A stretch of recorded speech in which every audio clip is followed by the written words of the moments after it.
إلا من صدقة جارية أو علم ينتفع به أو ولد صالح يدعو له أو كما قال عليه الصلاة والسلام رب اشرح لي صدري ويسر لي أمري واحلل عقدة من لساني يفقهوا قولي رب اشرح لي صدري ويسر لي أمري واحلل عقدة من لساني يفقهوا قولي رب زدني علما رب زدني علما رب زدني علما اللهم صل على محمد وعلى آل محمد كما صليت على إبراهيم وعلى آل إبراهيم إنك حميد مجيد اللهم بارك على محمد وعلى آل محمد كما باركت على إبراهيم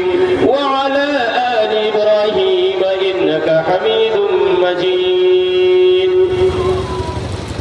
محترم حضرات معزز سامعین کرام حاضرین جلسہ اراکین جلسہ پردہ میں بیٹھی میری ماں بہنیں اللہ تعالیٰ کا بے انتہا فضل و کرم اور احسان ہوا کہ اس نے آج ہم سب کو دین کی باتیں سننے اور سنانے کے لیے جلسہ گاہ میں جمع فرمایا دعا کریں اللہ رب العزت ہم سب کے آنے بیٹھنے کو بے حد قبول فرمائے آمین ثم آمین رشک کرتا ہے فلک ایسی زمین پہ اسعد رشک کرتا ہے فلک ایسی زمین پہ اسعد جس پہ دو چار گھڑی ذکر خدا ہوتا ہے اللہ اگر توفیق نہ دے انسان کے بس کی بات نہیں اللہ اگر توفیق نہ دے انسان کے بس کی بات نہیں فیضان محبت عام صحیح عرفان محبت عام نہیں اس لیے غنیمت جان لے اس مل بیٹھنے کو غنیمت جان لے اس مل بیٹھنے کو جدائی کی گھڑی سر پہ کھڑی ہے بزرگوں ہم آپ جس شامیانہ تلے بیٹھے ہوئے ہیں اللہ رب العزت کے یہاں اس کا بہت ہی مقام و مرتبہ ہے اللہ تعالیٰ قرآن مقدس میں ارشاد فرماتے ہیں وہ انسان ہدایت یافتہ ہے جو انسان دین و ایمان کی باتوں کو سنتا ہے دین و ایمان کی باتوں پر عمل کرتا ہے دین کے کاموں میں حصہ لیتا ہے وہ انسان ہدایت یافتہ اللہ کا لاکھ لاکھ فضل و کرم ہوا کہ اس نے آج ہم سب کو دین کی نسبت پر دین کی باتیں سننے اور سنانے کے لیے جلسہ گاہ میں جمع فرمایا دعا کرے اللہ ہم سب کو بھی ہدایت یافتہ بنا دے آمین ثم آمین الحمدللہ ہم سب قرآن و حدیث کی باتیں سننے کے لیے جلسہ گاہ میں موجود ہیں آپ حضرات سے درخواست کرنا چاہتا ہوں جن کے قریب میں جگہ خالی ہے جن کے قریب میں جگہ خالی ہے ان سے گزارش ہے ان سے درخواست ہے آپ حضرات جگہ کو بھر لیں آپ حضرات جگہ کو پر فرما لیں انشاءاللہ حرکت میں برکت ہوگی ماشاءاللہ آ جائیں اور قریب آ جائیں ماشاءاللہ بڑے سمجھدار لوگ ہیں یہاں قریب میں جگہ خالی ہے آپ حضرات سے درخواست کرتا ہوں آپ حضرات بھی پر کر لیں ماشاءاللہ آ جائیں اور قریب آ جائیں دیکھیے شیطان کو موقع نہ دیجیے شیطان کو موقع نہ دیجیے بلکہ یکسوئی کے ساتھ اطمینان کے ساتھ کچھ سننے اور سنانے کا مزاج بنائیں گے انشاءاللہ اپنی آخرت بنائیں گے انشاءاللہ اللہ ہم سب کو توفیق عطا فرمائے جزاک اللہ جزاک اللہ اب بھی کہیں تھوڑی بہت جگہ خالی ہے آپ حضرات سے مزید درخواست ہے آپ حضرات پر فرما لیں اور آ جائیں ماشاءاللہ حدیث قدسی ہے اللہ کے نبی پیارے آقا محمد صلی اللہ علیہ وسلم ارشاد فرماتے ہیں انسان اللہ رب العزت کے جانب ایک بالش چلتا ہے اللہ تعالیٰ اس کے جانب ایک ہاتھ چل کر آتے ہیں انسان اللہ رب العزت کے جانب ایک ہاتھ چل کر آئے اللہ اس کے جانب دو ہاتھ چل کر آتے ہیں کئے ہاتھ بولے دو ہاتھ اور انسان اگر کوئی چل کے آئے اللہ کے جانب اللہ کی عبادتوں کی طرف اللہ کی باتوں کو ماننے کے لیے چل کر آتا ہے اللہ کی رحمت اس کے لیے دوڑ کر آتی ہے خدا بہانہ می جوید بہانہ می جوید. اللہ کی رحمتیں تو بہانے تلاش کی ہے. میرا بندہ میری باتوں کو سننے لگے، میں اس کو اپنا قریب کر لو، میں اس کو اپنا ولی بنا لو. ماشاءاللہ آپ حضرات نے میری درخواست کو قبول فرمایا. اللہ آپ حضرات کی درخواست کو ضرور قبول فرمائیں گے انشاءاللہ. بزرگوں، ہم آپ جس شامیانہ تلے بیٹھے ہوئے ہیں، ایک مرتبہ کا واقعہ ہے. پیارے نبی محمد صلی اللہ علیہ وسلم مسجد نبوی میں واعظ فرما رہے تھے. کہاں بولیے آپ حضرات؟ مسجد نبوی میں. آپ حضرات بولیں گے ہمیں بھی مزہ آئے گا. آپ حضرات کی دعا ہمارے حق میں لگے گی. آپ جانتے ہیں روٹی دو ہاتھ سے بنتی ہے. کئے ہاتھ سے بولیے آپ حضرات؟ دو ہاتھ سے. ماشاءاللہ ہم سب بیدار ہیں. دو ہاتھ سے روٹی بنتی ہے. ایک ہاتھ سے اگر ہم آپ بنانا چاہیں بن تو جائے گی، لیکن بمشکل بن پائے. پریشانیوں کا سامنا کرنا پڑے گا. آپ حضرات کی دعا میرے حق میں لگے گی. آپ حضرات قلب و دماغ کے ذریعے سے، اعضاء و جوارح کے ذریعے سے ہمیں میرا ساتھ دیں گے تو انشاءاللہ ہمیں بولنے میں مزہ آئے گا انشاءاللہ. تو کہاں آپ وعظ و نصیحت فرما رہے تھے؟ بولیے مسجد نبوی میں. کہاں پر؟ مسجد نبوی میں آپ صلی اللہ علیہ وسلم کی تقریریں ہو رہی تھی. اسی وعظ و تقریر کے درمیان میں 3 آدمی کہیں سے آیا. کئے آدمی بولیے آپ حضرات؟ بولیے الحمدللہ 3 آدمی. ادھر والے بولے کئے آدمی؟ 3 آدمی. ماشاءاللہ سب لوگ بیدار ہیں. ایسا لگ رہا ہے کہ بیٹری کو چارج کر کے آئے ہیں، کھا پی کر کے آئے ہیں. ماشاءاللہ اللہ قبول فرمائے. ماشاءاللہ 3 آدمی میں سے ایک آدمی وہاں آ کر بیٹھتا ہے جہاں پر جگہ خالی تھی. کہاں؟ بولیے جہاں پر جگہ خالی تھی وہاں آ کر بیٹھا. آپ ہم دیکھیں اپنے قریب میں جگہ خالی تو نہیں ہے. دیکھیے تھوڑا سا جھانک کر دیکھ لیجئے، تاک جھانک کر دیکھ لیجئے آپ کے قریب میں جگہ خالی ہے بھائی؟ بولیے آپ حضرات، ہے قریب میں جگہ خالی؟ بولیے ہے. کہیں کہیں جگہ خالی ہے، اس کو پر فرمائیں گے انشاءاللہ تو پر کر لیں. ماشاءاللہ الحمدللہ. دیکھیے یہاں پر سامنے میں جگہ ہے، خالی ہے، اس کو بھر لیں. ماشاءاللہ آ جائے بھائی. وہاں کوئی پانی وانی کا تو نہیں ہے؟ الحمدللہ پال کا اچھا انتظام کیا گیا ہے. اراکین جلسہ نے بڑی مشقت برداشت کر کے اس جلسے کو سجایا ہے. تن من دھن کی بازی لگایا ہے. آپ کو بیٹھ کر سننا ہے، آپ کو بیٹھ کر سننا ہے، آخرت کی تیاری کرنی ہے. تو بزرگوں، ایک آدمی آ کر وہاں بیٹھا جہاں پر جگہ خالی تھی. پیارے نبی محمد صلی اللہ علیہ وسلم کی باتوں کو اطمینان و سکون سے سننے میں مشغول ہو جاتا ہے. آپ بتائیے اور کئی آدمی باقی رہ گئے؟ بولیے حضرات 2 آدمی. الحمدللہ اللہ ان بچوں کو دیندار بنائے، نیک صالح بنائے، عالم حافظ قاری بنائے. آمین ثم آمین. دوسرا آدمی یہ سوچنے لگا کہ اگر میں قریب میں جلسہ گاہ کے قریب جاؤں گا، اسٹیج کے قریب جاؤں گا یا پنڈال کے قریب جاؤں گا تو پیچھے والے جو لوگ ہیں وہ ہمیں دیکھنے لگیں گے اور میرے بارے میں تذکرہ کرنے لگیں گے. یہ کون آدمی ہے؟ کہاں سے آ گیا؟ ابھی یہاں نہیں تھا اور کہاں سے آ گیا؟ پیچھے والے کہیں گے دیکھو وہ آدمی لمبی ٹوپی والا جا رہا ہے، کون آدمی ہے؟ وہ داڑھی والا ہے، کون ہے؟ اور وہ رومال لگائے سر پر ہے، کون ہے؟ لہذا وہ آدمی شرم محسوس کرتے ہوئے ایک کنارے میں بیٹھ کر پیارے نبی محمد صلی اللہ علیہ وسلم کی باتوں کو اطمینان و سکون سے سننے میں مشغول ہو جاتا ہے. اور کیا آدمی رہ گئے؟ بولیے آپ حضرات. ایک آدمی جو باقی رہ گئے وہ نہ مجلس کے اندر آتے ہیں، نہ جلسہ گاہ کے قریب آتے ہیں، نہ کسی کنارے میں بیٹھتے ہیں. آئے اور پھر واپس چلے گئے، آئے اور واپس چلے گئے.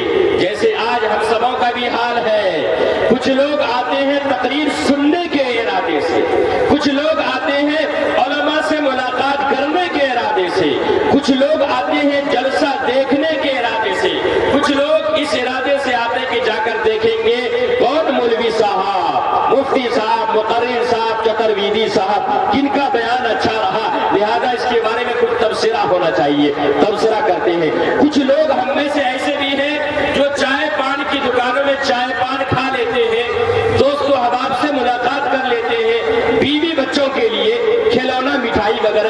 دیتے ہیں. آج کل جو حلوہ پراٹھا والی جو مٹھائی ہے نا، باضابطہ اس کے لیے حکم ہوتا ہے، کہا جاتا ہے کہ دیکھو جلسہ سننے جا رہے ہو شیشہ باڑی کی سرزمین میں، وہاں پر حلوہ پراٹھا والا آیا ہوگا. مجھے اس بات کا اچھی طرح سے تجربہ ہے. کئی جلسے میں گیا، میں قریب میں بیٹھا ہوا تو ایک صاحب کا فون آیا کہ دیکھیے آپ وہاں بیٹھے ہوئے ہیں، تو ان کی اہلیہ نے فون کیا آپ وہاں سے حلوہ پراٹھا لے کے آئیے گا. ابھی 2 دن قبل کی بات ہے، حلوہ پراٹھا لے کر آئیے گا. تو اس نے مولوی صاحب تھے، تو اس نے کہا کہ حلوہ پراٹھا نظر تو نہیں آ رہا، دکان بھی نظر نہیں آ رہی، کیا کروں؟ تو اہلیہ ان کی کہنے لگے نہیں آپ کسی طرح ہو لے کے آئیے گا. تو رشتے میں میرے نانا تھے، ہم نے کہا ایسا اگر یہاں حلوہ پراٹھا نہیں مل رہا ہے تو آپ کہیے گا میری نانی سے وہ آپ کو حلوہ پراٹھا کھلا دے. تو میرے بزرگوں حلوہ پراٹھا کھلونا مٹھائی وغیرہ لے کر کے چلے جاتے ہیں، جلسہ گاہ تک نہیں آتے، اللہ اس کو توفیق نہیں دیتے. تو اس زمانے میں بھی مختلف مزاج کے لوگ تھے. ان 3 آدمیوں کے بارے میں کچھ وقفہ کے بعد پیارے نبی محمد صلی اللہ علیہ وسلم نے خوشخبری سنائی، بشارت سنائی. فرماتے ہیں ابھی قبل جو 3 آدمی یہاں آیا تھا، اللہ نے ان تینوں کے لیے کیا فیصلہ فرمایا، ذرا غور سے سن لیا جائے. فرماتے ہیں جو مجلس کے اندر آ کر پہلا آدمی بیٹھا، اللہ کی رحمت اس کے حق میں جوش میں آ گئی. اللہ نے اس آدمی کو آغوش رحمت میں لے لیا، مکمل طور پر رحمت میں ڈھانپ لیا.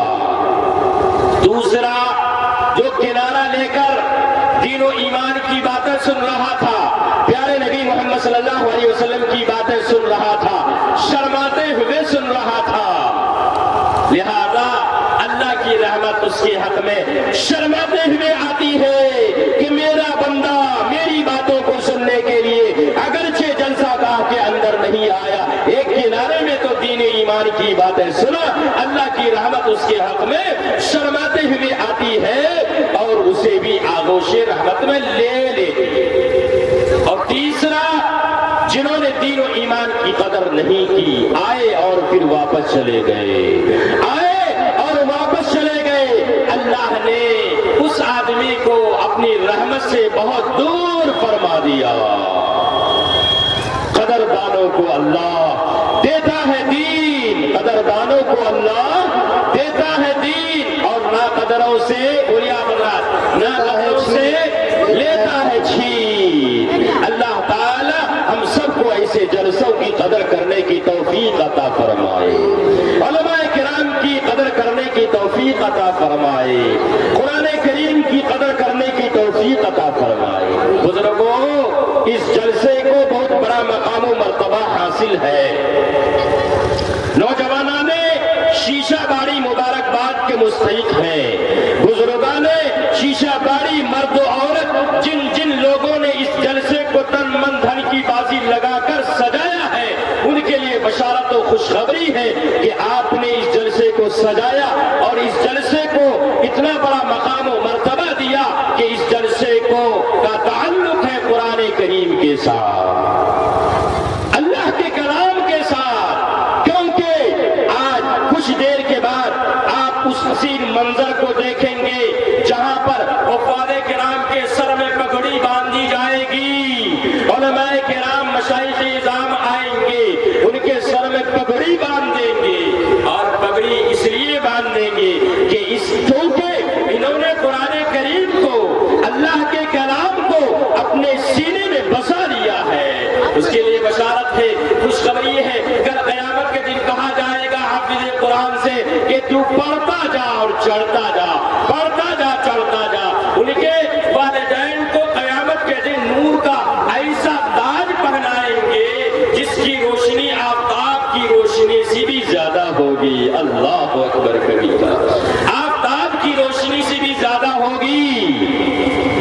وہاں پر لوگ کہیں گے یہ کون آدمی ہے، یہ کون آدمی ہے کہ ان کے سر میں جو پگڑی جو تاج ہے ایسی روشنی ہو رہی ہے، آخر یہ کون لوگ ہیں؟ کہا جائے گا یہ انبیاء کرام بھی نہیں ہیں، صحابہ کرام بھی نہیں ہیں، شہداء بھی نہیں ہیں، اولیاء کرام بھی بچے حافظ قرآن ہوئے ہیں، جن کے بچے حافظ قرآن ہوئے ہیں، انشاءاللہ ہم اپنے بچے کو حافظ قرآن بنائیں گے، انشاءاللہ اپنی بچیوں کو بنائیں گے، انشاءاللہ انشاءاللہ۔ اور بھولے سے نوجوان بھائی بھی ہاتھ اٹھا دیے، جنہوں نے ابھی شادی نہیں کیا، سوچا کہ میرا ہاتھ اٹھ گیا کیا کرے، تو آپ گھبرائیں نہیں، انشاءاللہ آپ کے نام اعمال میں نیکیوں کا ابھی سے ذخیرہ ہو رہا ہے، انشاءاللہ آپ کو اولاد دیں گے، آپ کی شادی ہوگی، آپ کو اللہ اولاد دیں گے، آپ کا بچہ حافظ قرآن ہوگا، عالم بعمل بنے گا انشاءاللہ۔ تو بزرگوں، میں عرض یہ کر رہا تھا کہ اس جلسے کو بہت بڑا مقام و مرتبہ حاصل ہے، اس لیے اس جلسے کو قدر و مقام کے ساتھ سنیں اور اپنی آخرت بنائیں، انشاءاللہ ہم سب کا آنا بیٹھنا کامیاب ہو جائے۔ حضرت والی صاحب نور اللہ مرقدہ، ابھی حضرت مولانا نافع صاحب قاسمی نے میرا تعارف کرایا، اور الحمدللہ ان کے والد محترم حضرت الحاج مولانا عبدالرب صاحب جو حضرت والی صاحب کے خلیفہ خاص رہے، ان کے صاحبزادے نے ابھی اناؤنسری نظامت کی ذمہ داری نبھائی، وہ الحمدللہ وہ بھی اپنی، ان کے والد محترم بھی اپنے مقام کے اعتبار سے بہت اونچے مقام پر تھے، حضرت والی صاحب نے انہیں بھی خلافت سے نوازا، وہ اللہ کے پیارے ہو گئے۔ تو بزرگوں، حضرت والی صاحب ایسے ہی جلسوں میں کہا کرتے تھے کہ جب بھی انسان دین و ایمان کی باتیں سنے تو چاہیے کہ ہماتن گوش ہو کر سنے۔ کیا مطلب ہے ہماتن گوش ہونے کا؟ ہماتن گوش ہونے کا مطلب یہ ہے کہ انسان یکسوئی کے ساتھ، اطمینان کے ساتھ، رغبت کے ساتھ سنیں گے انشاءاللہ ہم آپ ہماتن گوش ہو کر، انشاءاللہ ہر ایک کا ہاتھ اٹھے، انشاءاللہ ماشاءاللہ اللہ ہم سب کو ہماتن گوش ہو کر دین و ایمان کی باتیں سننے کی توفیق عطا فرمائے۔ باتیں ان کی ہے، زباں میری ہے، انہی کے مطلب کی کہہ رہا ہوں، باتیں ان کی ہے، زباں میری ہے۔ درخواست کر کے چلے گئے اور ان کے ماننے والے لوگ، ان کے ہاتھ پر ہاتھ دینے والے لوگ اب بھی ہیں، نگاہ عقیدت سے انہیں دیکھتے ہیں، اور بہت ساری جگہ میں تو ہمیں بہت سارے لوگ کہتے ہیں کہ حضرت کی تھوڑی سی جھلک سامنے میں آنی چاہیے، حضرت کی یاد تازہ ہو جائے۔ الحمدللہ ہم سب ان کے نام لیوا بہت سارے لوگ ہیں، دعا کریں اللہ تعالیٰ ان کے درجات کو اور بڑھائے اور آپ کو ہم کو ان کے نقش قدم پر چلنے کی توفیق عطا فرمائے، آمین ثم آمین۔ بزرگوں، ابھی قرآن کریم کی مختصر آیت تلاوت کی گئی ہے، دعا کریں گے انشاءاللہ انشاءاللہ۔ اللہ رب العزت نے ارشاد فرمایا، کیا فرمایا؟ ہر نفس کو، ہر جی کو، ہر جاندار چیز کو موت کا مزہ چکھنا ہے۔